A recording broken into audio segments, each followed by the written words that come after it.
know? I asked my doctor, this is interesting, because I wondered, you know, I know the first two causes of death, heart disease and cancer, neck and neck, you know, to kill you. So I said to the doctor, I said, what's the third most common cause of death? What is the third? And he said, complications. And I was like, that's like the doctor fucking up. Like, how's that the third? That's the third? You know, you go, hey, Doc, I can't help but noticing my father is dead. And I remember yesterday you said it was a simple operation. And he's like, yeah, we thought it was. It looks simple in the book, I'll tell you that. But you cut open a man, by God, it's all this red stringy stuff and everything. Are you a doctor? You go, no, you wouldn't have. Way too complicated for you. But you worry when you get old, you know? You're concerned, scared. I remember my grandmother, you know, she was like, I think she was like 85 at the time or something. And I looked at her, she was sitting on a chair, I said, hey, Grandma, she had a bruise, right? And I went from her wrist all the way up her arm right to her shoulder, a big bruise, purple, green, and yellow. A third of each. And I said, Grandma, where did you get that bruise? And then my grandmother said, the wind. It's like, the wind? And she said, yes, do you remember that gentle breeze yesterday? I was like, yeah, I remember. Do that one. Just saying, that's all. But listen, there's important things going on in the world. It's raining in the forests. And I don't want to get too political with you, but it's a true fact.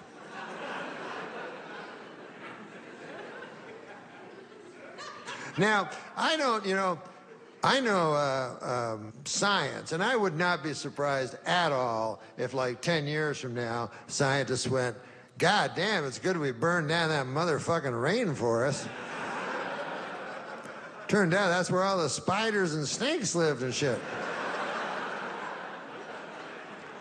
That's what started that snake flu that nearly took everybody out. Nobody knows nothing.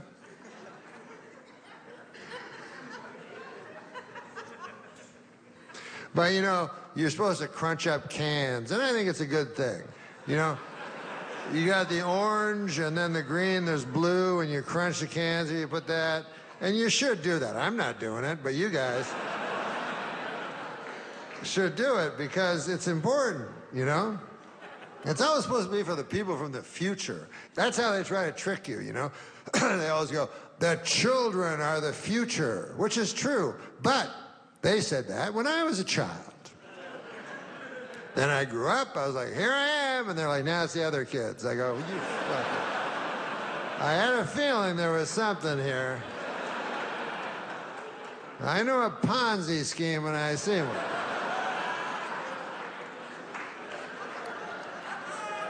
Now it's the other children.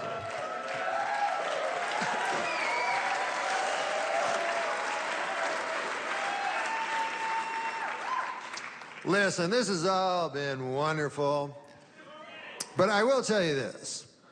Nothing I've said really is of substance. I find, and it's not just me, I find like most of my act is just, you know, gossip and trickery. You know what I mean? Like some cheap magician, you know? So I'll tell you the only thing I know for a fact, and it's something that we all know. Everybody knows it, but it's harder to act on it than it is. But the only really true thing is that we all better person. I don't know if you're religious or not. I'm sort of half religious, half not. I try to obey the commandments. And it's funny that some of the commandments are very easy to obey and some are very difficult. You know what I'm saying? Like, thou shalt not kill. Well, that's pretty easy to obey that, you know? But then there's other ones that are really hard to obey. Like there's one that says, thou shalt not covet thy neighbor's ox. And now, I have this old scraggly fucking ox.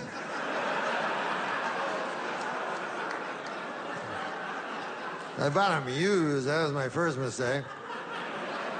And the guy that sold it to me didn't tell me about all the fucking diseases this thing has.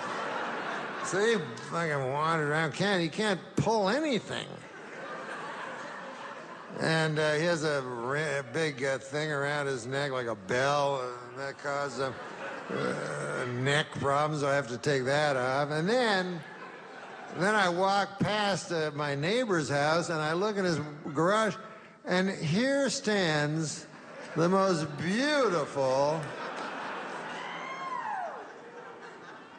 like blue-gray Belgian ox that I've ever laid eyes upon. And he's brushing his lustrous... And I'm not supposed to covet it.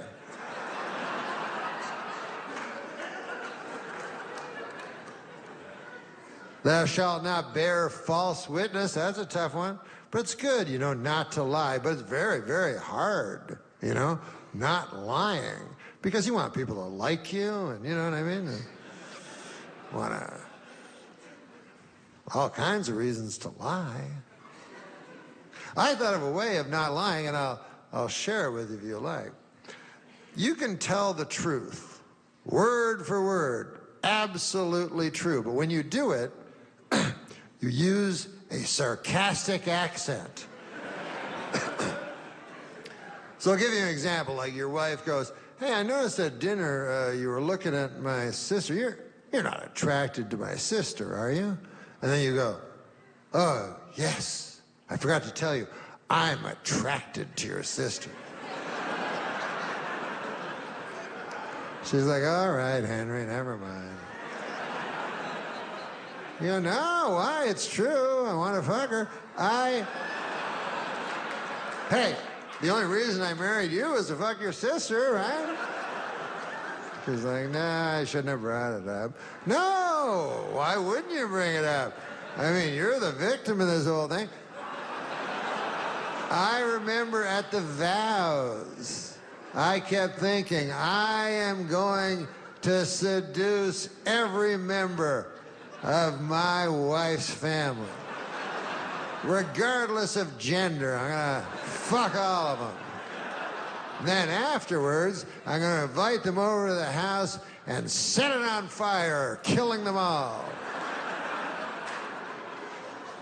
And then I'm gonna move on to the next town where I do it again. It's like, all right, Henry, we don't need to... You don't have to be like this. Why? Why? What?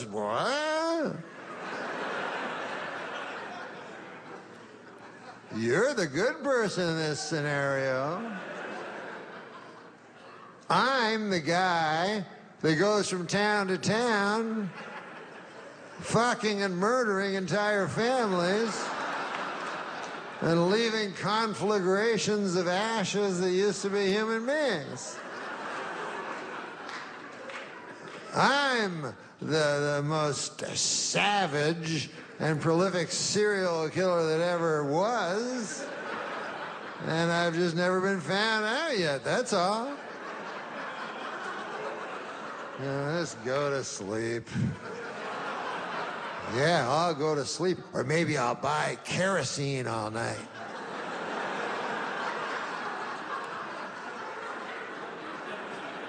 So, that's just an example. You don't have to...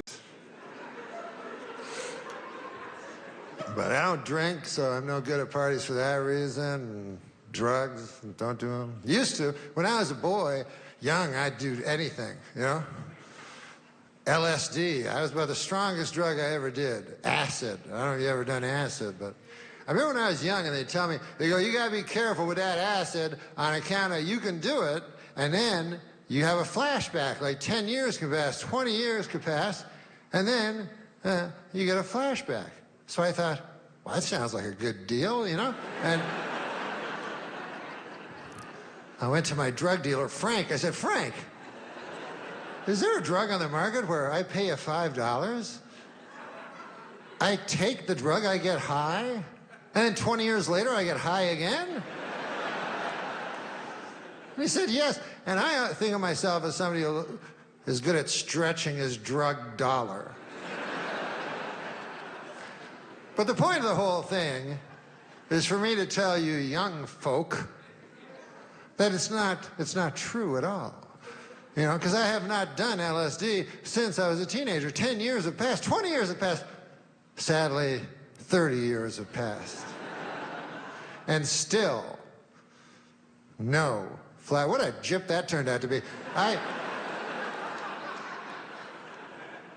Just more horse shit by the big acid companies, if you ask me. You know, I don't want to get too political, but if you think big acid cares about you, the little guy, they care about their third quarter profits. That's what they care about.